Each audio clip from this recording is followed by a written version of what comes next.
Feelings. Feelings. Is my heart and my body. What's going on in there? Is my heart and my body. What's going on in there? A school district in Michigan recently launched a program to help students of all ages talk about their emotions and find healthy ways of dealing with them.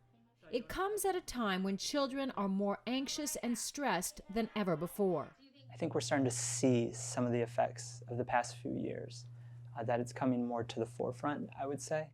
Health experts say the pandemic, which forced many schools to switch to remote learning and created job insecurity for some families, has had a profound impact on the mental health of children.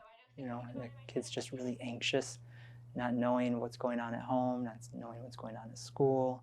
No generation is immune to the psychological impact of the pandemic, but according to a new report, it is Generation Z, those between the ages of 13 and 24, who are the most affected. Almost 50% of those surveyed said they found it hard to maintain their mental health. They also reported higher levels of difficulty in pursuing their careers, education, and romantic relationships than older generations. The authors of the study said fear of infection and uncertainty about the future are the two main stress factors for Generation Z. The study adds to growing evidence that indicates it is the younger generations that are experiencing the highest levels of stress, isolation, and loneliness caused by the pandemic. For some children, they are worried about going back to school and getting sick, and that's across all ages. But for most of the children, what they really want is to go back to school.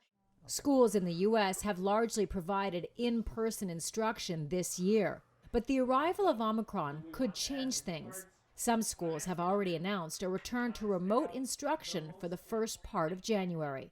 Mental health experts say the impact will be long-lasting. I think there's a profound impact, and I believe it's also going to be a very long felt impact. It's not going to be something people just get over quickly as a result of this experience.